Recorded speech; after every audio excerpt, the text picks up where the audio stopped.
আমাদের সরকারে পর্যাপ্ত সার মজুদ আছে। বিগত দিনের মতো কেউ যদি কারসাজি করতে চায়, আমাদের ঘোষণা তাকে এক্ষুনি আইন প্রয়োগ করে সমস্ত টাকাদের তুলে দেবেন। আমাদের সরকার কৃষি বান্ধব সরকার, সে যে দলের হোক, যে মতের হোক, যে ধর্মের হোক, এই ক্ষেত্রে আমাদের কোনো ছাড় নাই, আমাদের কোনো আপোষ নাই। এবং প্রথম ক্যাবিনেট মিটিং 18 তারিখে আমাদের মাননীয় প্রধানমন্ত্রী প্রথম যে কাজটি করলেন, এই সরকার যে কৃষি বান্ধব সরকার, সেটাকে মাথায় রেখে কিন্তু শুধু 10,000 টাকা কৃষি ঋণ নয়, এই নিয়ে যে সুদ আছে সেই সুদ সম্পূর্ণ মওকুফ করার ঘোষণা দিলেন। এই যে ঘোষণা,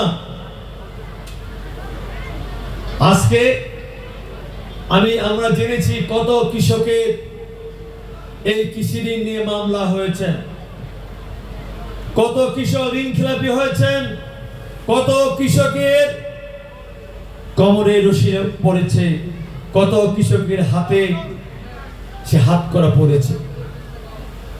আজকে আমাদের তারেক রহমান সরকার, উনি জানেন যে বিগত দিনে এই কৃষকদের উপর নির্যাতন হয়েছিল, নিপীড়ন হয়েছিল। উনি জানেন উনার পিতা যখন এই রাষ্ট্র ক্ষমতা এসেছিল, তখন থেকে উনি বুঝেছেন যে জিয়া রহমানের দেশকে বাঁচাতে গেলে কৃষককে বাঁচাতে হবে, কৃষককে স্বনির্ভর করতে হবে। সেই শুরু হয়েছে 1977 সাল থেকে। এই যে শুরু হয়েছিল কৃষকের নিয়ে কাজ করা, সে আমরা এখানকার গ্রামে গঞ্জে মানুষ আগে একটি আবাদ করতাম, মনে আছে? এই জিয়া রহমানের কিন্তু সেই সময় ইরি ধান নিয়ে আসলো, মনে আছে আপনাদের? সেই ইরি ধান কিন্তু আমাদের প্রধান ফসল হয়ে দাঁড়িয়েছে। সেখান থেকে জিয়া রহমানের পথ ধরে খালেদা জিয়া সরকার গঠন করলো, করে কিন্তু 91 সালে কি করলো, 5,000 টাকা কৃষি ঋণ শেষে মওকুফ করলো।